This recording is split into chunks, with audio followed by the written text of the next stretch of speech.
नमस्कार, स्वागत है आप सभी का आपके लिए यूपी उत्तराखंड की आज दिन भर की खबरों का दस्तावेज लेकर हाजिर हूं मैं अनु सिंह। 10 के दस्तावेज में आज बात करेंगे कल आने वाले ज्ञानवापी श्रृंगार गौरी मामले में एक केस में आने वाले फैसले की। साथ ही बताएंगे कल ग्रेटर नोएडा में वर्ल्ड डेयरी समिट को लेकर क्या है तैयारी। साथ ही बताएंगे आपको अयोध्या में भव्य दीपोत्सव को लेकर क्या है माहौल। अन्य खबरों से भी आपको रूबरू कराएंगे, पर सबसे पहले बात करते हैं नोएडा की।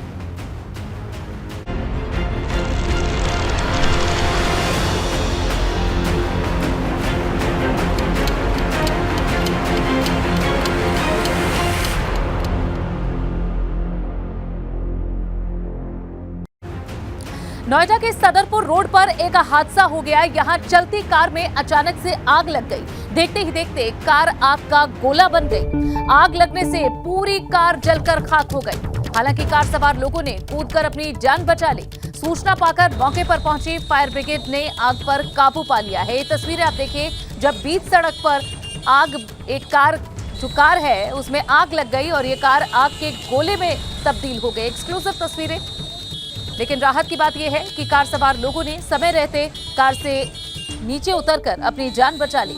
नोएडा के सदरपुर रोड पर चलती कार में अचानक से आग लग गई। आसपास से गाड़ियां बाकी गुजर रही हैं और बीच सड़क पर इस गाड़ी में अचानक से आग लग गई। कार के अंदर लोग मौजूद थे, लेकिन राहत की बात यही है कि कोई भी इसमें हताहत नहीं हुआ।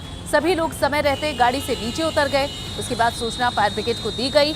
आग पर काबू पा लिया है, लेकिन ये कार पूरी तरह जलकर खाक हो चुकी है। एक्सक्लूसिव तस्वीर। वहीं गाजियाबाद में भी आग का कहर देखने को मिला। यहां झुग्गी झोपड़ियों में भीषण आग लग गई। घटना थाना नंदग्राम के सिहानी इलाके की बताई जा रही है। सूचना पाकर मौके पर फायर ब्रिगेड की गाड़ी पहुंची। आग पर काबू पाया गया। ये एक्सक्लूसिव तस्वीरें दिखा रहे हैं, जहां झुग्गी बस्तियों में ये आग लग गई। गाजियाबाद में किस तरह से इस धधकती आग ने हड़कंप मचा दिया। मौके पर फायर ब्रिगेड की कई गाड़ियां पहुंची, जिसके बाद आग पर काबू पाया गया। बताया जा रहा है कि कुछ झुग्गियों में आग लगी थी, उसके बाद अचानक से आग फैलती गई और फिर इसने आसपास की कई झुग्गी झोपड़ियों को अपनी चपेट में ले लिया।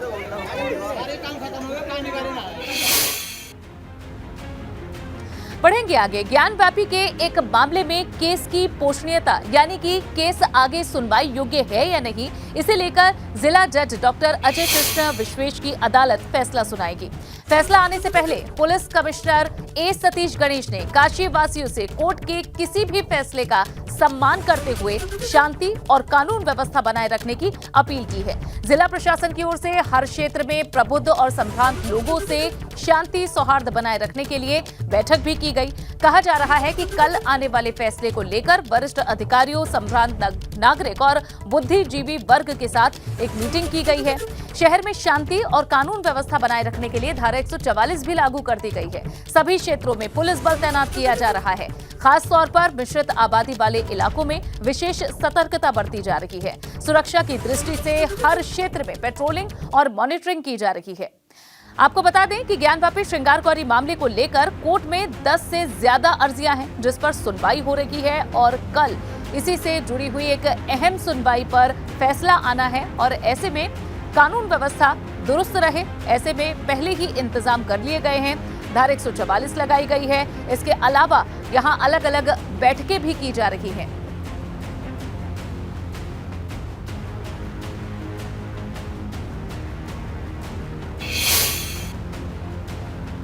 तो कल ज्ञानवापी श्रृंगार गौरी केस पर फैसले से पहले मामले से जुड़े हुए लोग काफी उत्साहित नजर आ रहे हैं। उनसे बात की है वाराणसी से एबीपी गंगा संवाददाता नीतीश पांडे ने।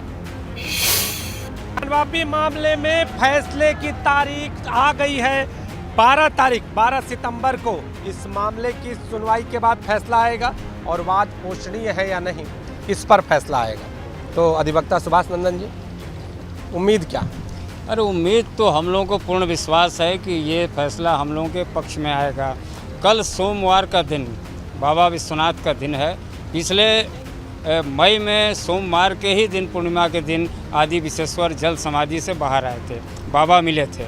आज पुनः जो है, कल जो है सोमवार का दिन है, जिस दिन भारत के 100 करोड़ हिंदुओं के लिए, या कहा जाए कि भारत के लिए एक मील का पत्थर नज़ीर साबित होगा, जिसकी वजह से तमाम समस्याएं, बाधाएं दूर होगी। अरुण जी, काशी क्या सोच रही है? काशी के लोग क्या सोच रहे हैं? महादेव की नगरी है, शंकर कंकड़ कंकड़ शंकर है, तो काशी की जनता शंकर के ही बारे में सोचती है। और साफ शब्दों में अगर कहा जाए तो कल का दिन, जैसे कि सीनियर अधिवक्ता और बड़े भाई ने कहा कि कल का दिन नज़ीर साबित होगा। कल वह फैसला आएगा जो कि 1991 का वर्शिप एक्ट नामक एक जो हिंदुओं के मस्तक पर दाग है, एक न्यायालय का सहारा लेते हुए तत्कालीन सरकार ने एक बहुत ही घृणित कार्य किया है, उसको पूरी तरीके से खारिज करते हुए कल एक फैसला आएगा। और फैसला यह आएगा कि आदि विश्वेश्वर ज्ञानवापी जो पूरा का पूरा परिक्षेत्र है, वो आदि विश्वेश्वर का परिक्षेत्र है। वहाँ श्रृंगार गौरी स्थापित हैं, बाबा भोलेनाथ हैं, स्वयंभू ज्योतिर्लिंग है। उम्मीद है मदन नहीं, पूर्ण विश्वास है कि हमारे पक्ष में फैसला आएगा, जो सच है वह आएगा। यह मुकदमा ऐतिहासिक निर्णय लेके आ रहा है, जिससे भारत में जितने भी हमारे महान स्मारक हैं, महान जगह हैं, वो ध्वस्त हुए थे, उनका पुनरुद्धार का मार्ग प्रशस्त होगा। उम्मीद यह है कि फैसला उनके हक में आएगा। कैमरामैन विशेष के साथ नीतीश कुमार पांडे, एबीपी गंगा, वाराणसी। तो कल इस मामले में फैसला आएगा और सारा अपडेट आप एबीपी गंगा पर कल इसी तरह हासिल करते रहेंगे। फिलहाल कल एक और बड़ा आयोजन है। कल वर्ल्ड डेयरी समिट का ग्रेटर नोएडा में आयोजन होने जा रहा है और इसे लेकर ग्रेटर नोएडा के एक्सपो मार्ट पहुंचकर सीएम योगी आदित्यनाथ ने पुलिस कमिश्नर आलोक सिंह से सुरक्षा व्यवस्था का जायजा लिया। सीएम ने पुलिस कमिश्नर से प्रधानमंत्री मोदी के कार्यक्रम की तैयारियां भी जानी। इस दौरान पुलिस कमिश्नर आलोक सिंह के साथ डीएम और कई अधिकारी भी मौजूद रहे। दो तस्वीरें आपको दिखा रहे हैं किस तरह से सुरक्षा व्यवस्था रखी गई है, आयोजन कैसा रहेगा और क्या क्या इस बाबत तैयारियां हैं, ये अधिकारियों से जाना। जेवर एयरपोर्ट का निर्माण कार्य कहां तक पहुंचा है, इसकी भी बारीकी से जानकारी हासिल। पीएम मोदी के ग्रेटर नोएडा दौरे की तैयारियां पूरी हो चुकी हैं। सुरक्षा व्यवस्था चाक चौबंद है। अब इंतजार है उस पल का जब पीएम मोदी एक्सपो मार्ट में वर्ल्ड डेयरी समिट का शुभारंभ करेंगे। इस समिट में देश विदेश से मेहमान शामिल होंगे। 4 दिन तक चलने वाले इस समिट में पीएम मोदी दुनिया से दूध पर बात करेंगे।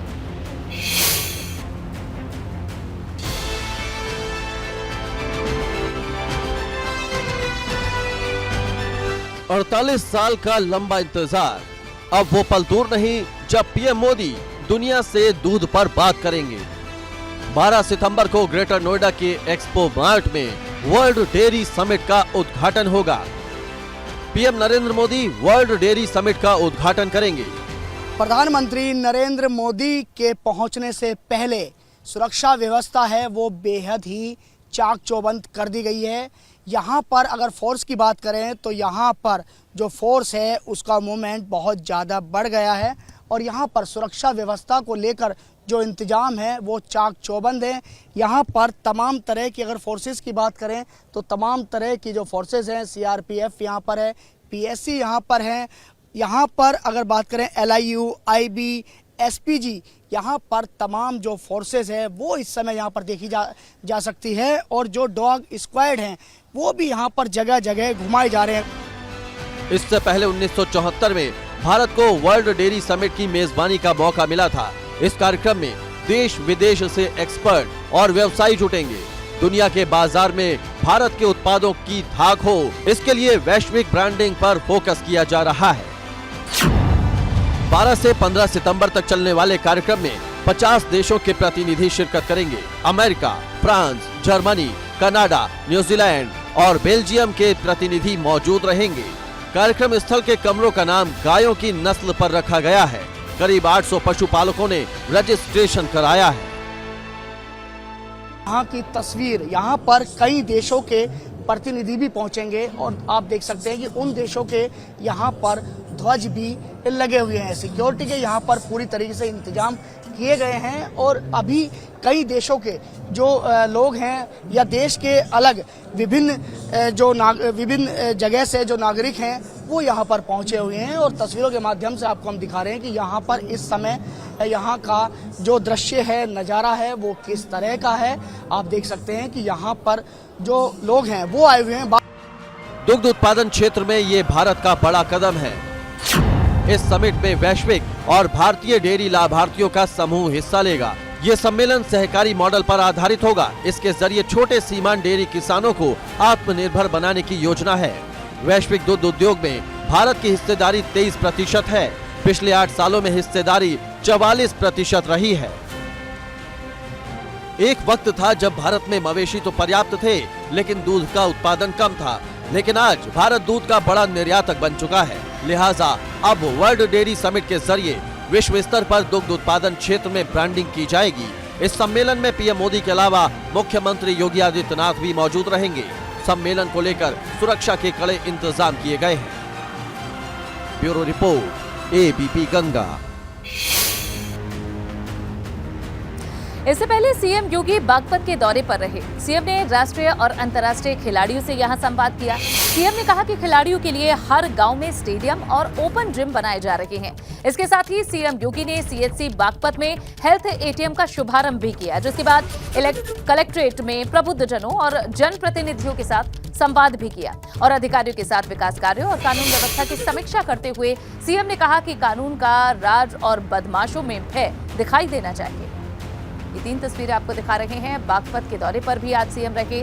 सबसे पहले खिलाड़ियों के साथ उन्होंने संवाद किया, उसके बाद सीएचसी में हेल्थ एटीएम का शुभारंभ किया और फिर अधिकारियों के साथ बैठक भी की।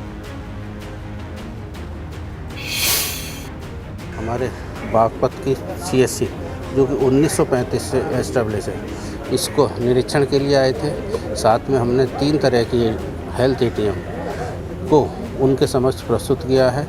एक बेसिक मॉडल है जिसमें 15 जांच होती हैं, एक उससे थोड़ी अच्छी मॉडल की है उसमें 40 जांच होती हैं, तीसरी है जो 60 जांचें होती हैं, एक पोर्टेबल भी है जो कहीं भी लाई ले जा सकती है, उससे भी जांचें की जा सकती हैं। तो 3 तरह की मशीनें हैं। तीनों तरीके को मशीन का आज कहना चाहिए ये डेमो हुआ है। और सीएम के दौरे के बाद अब डिप्टी सीएम के दौरे की भी बात करते हैं। फतेहपुर जिले के 2 दिन के दौरे पर पहुंचे डिप्टी सीएम केशव प्रसाद मौर्य ने कई योजनाओं का शिलान्यास किया। इस दौरान डिप्टी सीएम ने अखिलेश यादव पर तंज भी कसा और कहा कि उनके प्रति मुझे संवेदना है। रोज रात में केशव प्रसाद, मोदी जी और योगी जी अखिलेश यादव के सपने में आते हैं। साथ ही केशव प्रसाद मौर्य ने कहा कि मैं डॉक्टर नहीं हूं, नहीं तो उन्हें दवा देता। हालांकि इतना जरूर है कि आने वाले 25 साल तक सपा का यूपी में कोई भविष्य नहीं है। इतना ही नहीं, डिप्टी सीएम ने राहुल गांधी की भारत जोड़ो यात्रा को लेकर भी तंज कसा। उनकी गरिमा और महिमा, उनकी पहचान के अनुसार आज यहाँ पर मूर्ति का अनावरण हो गया है और इसकी मैं आप सबको बहुत बहुत बधाई देता हूँ, शुभकामना देता हूँ। कई बार इस संबंध में बातचीत हुई, मैंने सोचा कल के लिए जब नंबर लगा वह भी चल रहा है, लेकिन जो काम होना होता है वो हो जाता है और आज चला नहीं और आज यह कार्य हो गया। उधर एटा में डिप्टी सीएम ब्रजेश पाठक ने कांग्रेस पर जमकर निशाना साधा। ब्रजेश पाठक ने कहा कि कांग्रेस की भारत जोड़ो यात्रा का कोई मतलब नहीं है। कांग्रेस पूरी तरह से डिरेल्ड है और जनता के बीच जाने की उनके नेताओं की कोई जानकारी नहीं है। हालांकि डिप्टी सीएम केशव प्रसाद मौर्य को दिए ऑफर पर उन्होंने कुछ नहीं कहा, लेकिन एटा मेडिकल कॉलेज में नियुक्तियों में हुए भ्रष्टाचार के मामले में जांच के बाद दोषियों पर कार्रवाई की बात जरूर कही। डिप्टी सीएम ब्रजेश पाठक ने आरएसएस के प्रांत संघ संचालक स्वर्गीय राजपाल सिंह के आवास पर पहुंचकर उन्हें श्रद्धांजलि भी दी। कांग्रेस पार्टी पूरी तरह से डिरेल्ड है और उनके नेता को कोई भी जानकारी नहीं चलता है। अभी उनका एक वीडियो हमने देखा था, वो आटा को भी लीटर में नाप रही थी। ऐसे व्यक्ति से आप क्या उम्मीद करते हैं? बढ़ेंगे आगे। हाथरस में पूर्व ऊर्जा मंत्री रामवीर उपाध्याय को डिप्टी सीएम ब्रजेश पाठक, भाजपा प्रदेश अध्यक्ष भूपेंद्र चौधरी और साथ ही जल शक्ति मंत्री स्वतंत्र देव सिंह ने श्रद्धांजलि दी। साथ ही दिवंगत आत्मा की शांति के लिए प्रार्थना भी की। यहां सभी नेताओं ने पूर्व कैबिनेट मंत्री रामवीर उपाध्याय के परिजनों को सांत्वना दी और हर कदम पर पार्टी की ओर से साथ देने का आश्वासन भी दिया। आपको बता दें कि पिछले दिनों रामवीर उपाध्याय का बीमारी के चलते निधन हो गया था। उन्हें श्रद्धांजलि अर्पित करने के लिए हम सब लोग आए हैं। पूरी सरकार उनके साथ है, पार्टी उनके साथ खड़ी है। हर स्थिति में हाथरस और आसपास के जो उनके समर्थक हैं, पूरे प्रदेश में समर्थक हैं, उनको, उनके परिवार को ईश्वर इतनी ताकत दे कि इतनी पीड़ा को सह सकें, असहनीय पीड़ा को, और ईश्वर श्री उपाध्याय जी को अपने श्री चरणों में स्थान दे। खबर मऊ से। मऊ में ऑपरेशन प्रहार के तहत आफसा अंसारी के 2 मकानों पर पुलिस ने छापा मारा। आफसा अंसारी की गिरफ्तारी के लिए मऊ पुलिस ने छापेमारी की। गैंगस्टर कोर्ट के आदेश पर आफसा अंसारी की तलाश में पुलिस जुटी हुई है। मुख्तार की पत्नी की तलाश में इनके 2 घरों पर ये छापेमारी हुई है, जहां आफसा अंसारी के घर की तलाशी ली गई। इस मामले में जहां पूरी सरगर्मी से पुलिस छानबीन कर रही है। उत्तर प्रदेश में माफिया और अपराधियों के खिलाफ हो रही कार्रवाई की लिस्ट में अब मायावती के सांसद का नाम भी जुड़ गया है। आज बसपा के सांसद अतुल राय के गांव में 2 जिलों गाजीपुर और वाराणसी की पुलिस फोर्स जा पहुंची, जिसने बसपा के सांसद की लाखों कीमत की जमीन को कुर्क कर दिया। गैंगस्टर एक्ट के तहत प्रशासन ने 58 लाख की संपत्ति कुर्क की है। गाजीपुर के वीरपुर और भेलूपुर में पुलिस ने कुर्की की कार्रवाई को अंजाम दिया है। वार्ड संख्या 209/2022। मऊ में बसपा सांसद अतुल राय के खिलाफ कुर्की की कार्रवाई को लेकर वाराणसी के पुलिस कमिश्नर ए सतीश गणेश ने कहा है कि अतुल राय के खिलाफ गैंगस्टर एक्ट के तहत कमिश्नरेट वाराणसी पुलिस की ओर से कुर्की का आदेश जारी किया गया था, जिसके चलते आज गाजीपुर में कार्रवाई की गई है। इस कार्रवाई से अपराध और अपराधियों में एक मजबूत संदेश जाएगा। पुलिस आयुक्त कमिश्नरेट वाराणसी। तो जहां अपराधियों के खिलाफ जीरो टॉलरेंस की नीति पर सरकार काम कर रही है और अब बसपा सांसद तक ये गाजगिरी है। इनकी संपत्ति कुर्क की गई। पुलिस की टीम यहां पहुंची और कुर्की का संदेश सुनाया है। अपराधियों में इससे खौफ, डर, भय पैदा हो, यही प्रशासन की मंशा है। आज वाराणसी कमिश्नरेट पुलिस की टीम के द्वारा जनपद गाजीपुर में थाना भावरकोल अंतर्गत ग्राम वीरपुर में माफिया सांसद अतुल राय, इनकी जो संपत्तियां हैं, उन संपत्तियों का जब्तीकरण की कार्रवाई गाजीपुर के राजस्व अधिकारियों की टीम, गाजीपुर के पुलिस अधिकारियों की टीम और वाराणसी कमिश्नरेट पुलिस की टीम के द्वारा संयुक्त रूप से ऑपरेशन चलाकर किया गया है। और अब खबर बाराबंकी से, जहां कारागार मंत्री धर्मवीर प्रजापति अपने बयान से विवादों में आ गए। दरअसल मंत्री जी जिला जेल का निरीक्षण करने के लिए पहुंचे थे और इस दौरान जेल प्रबंधन में कैदियों के साथ मंत्री जी का संवाद कार्यक्रम भी रखा गया था, लेकिन इसी बीच मंत्री जी ऐसी बात कह गए जिससे आसपास खड़े पुलिसकर्मी भी हक्के बक्के रह गए। मंत्री जी ने कहा कि यहां से जाकर बड़ा अपराध करना और फिर आ जाना, फिर माँ बाप की पुलिस पिटाई करेगी, सड़क पर खींच खींच कर पिटाई करेगी, फिर माँ बाप, भाई बहन सब मजदूरी करेंगे। क्या करना? यहाँ जाके बड़ा अपराध करना, फिर आ जाना, फिर माँ बाप की पिटाई होगी, पुलिस पिटाई करेगी, सड़क पे खींच खींच के पिटाई करेगी, फिर माँ बाप, भाई बहन सब और मजदूरी करेंगे। अगर तुम्हें जरा भी परिवार दिमाग में तुम्हारे में है तो अपना व्यवहार बदलना है। तुम सब कैसा बताओ, कैसा ऐसा व्यवहार बदलना है कि ये सब जो लोग खड़े हैं, अगली बार कोई व्यक्ति मिलाई करने तुम्हारे परिवार का आए व्यक्ति, तो ये लोग कहें कि तुम्हारा बेटा अच्छा है, व्यवहार का बहुत अच्छा, तो माँ बाप को थोड़ी सी तसल्ली होती है, थोड़ी तसल्ली होती है कि चलो बेटे की प्रशंसा हो रही है कम से कम। ऐसे ही मैं संवाद कर रहा था, एक मुस्लिम समाज के अधेड़ व्यक्ति रोने लगे। मैंने उनसे पूछा, बुलाया बीच में सब खा के, मैंने कहा आप क्यों रो रहे हैं? तो बोले आपने मुझे मेरे परिवार की याद दिला दी। तो मैंने कि इनको कहोगे कुछ? तो रोते रोते व्यक्ति हाथ जोड़ के कहने लगा, बच्चों को ये अपराध मत करना। उधर लखनऊ में प्रदेश सरकार के राज्य मंत्री स्वतंत्र प्रभार नरेंद्र कुमार कश्यप ने ओबीसी जातियों को एससी में शामिल करने को लेकर सपा पर निशाना साधा। नरेंद्र कुमार ने कहा कि सपा ने कश्यप और निषाद समाज के साथ मजाक किया है। सपा के सहयोगी सुभाषपा अध्यक्ष ओपी राजभर ने भी गैर जिम्मेदाराना बयान दिए हैं। मंत्री नरेंद्र कुमार ने कहा कि सपा, बसपा, आरएलडी और कांग्रेस ने पिछड़ों का वोट लिया, लेकिन उनके हक में कोई काम नहीं किया। सब समाज के व्यक्ति को बिना किसी सदन के सदस्य के बिना भी उत्तर प्रदेश की कैबिनेट में मंत्री का स्थान देकर जो एक बड़ी परंपरा की शुरुआत की है, इससे पूरे उत्तर प्रदेश के सब समाज के लोग, निषाद समाज के लोग हर्ष में हैं, उल्लास में हैं। और आज सभी लोगों ने संकल्पित होकर इस बात का इरादा भी जाहिर किया है कि जिस तरह भारतीय जनता पार्टी ने कसम निषादों के सम्मान में लीग से भी आगे बढ़कर कोशिश की है, वैसी ही कोशिश कसम निषाद समुदाय के लोग आने वाले चुनाव 2024 में अपना समर्थन देकर करेंगे। यूपी के आबकारी मंत्री नितिन अग्रवाल ने कहा है कि अखिलेश यादव अगले 25 साल तक सत्ता में नहीं लौटने वाले और इसी बौखलाहट में अखिलेश यादव बयानबाजी कर रहे हैं।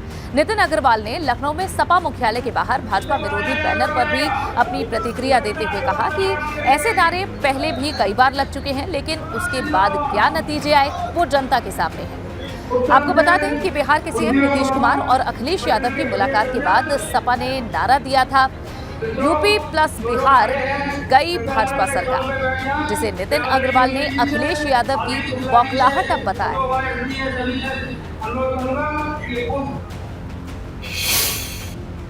ऐसे बचकाने बयानों से ये स्पष्ट नज़र आता है कि शायद 5 साल सत्ता में रहने के बाद भी ज़्यादा कुछ उनकी सरकार या वो लोग नहीं सीख पाए हैं। मैंने कहा ना, हमारी चिंता बिल्कुल छोड़ दें, हमारी सरकार तो पूर्ण बहुमत की बनी ही हुई है और अगले 25 वर्ष तक भी अखिलेश यादव सत्ता में लौटने वाले नहीं हैं। अगले 25 वर्ष भी भाजपा का कमल यहाँ पे खिला ही रहेगा। शायद उसी की बौखलाहट है जो ऐसे बयान हम उनसे सुन रहे हैं।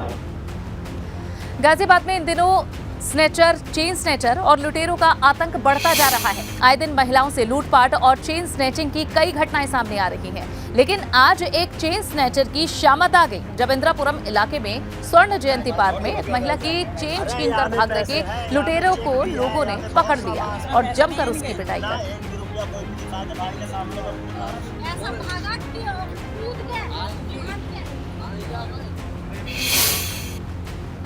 और चलिए इसी के साथ 10 का दस्तावेज में फिलहाल के लिए बस इतना ही।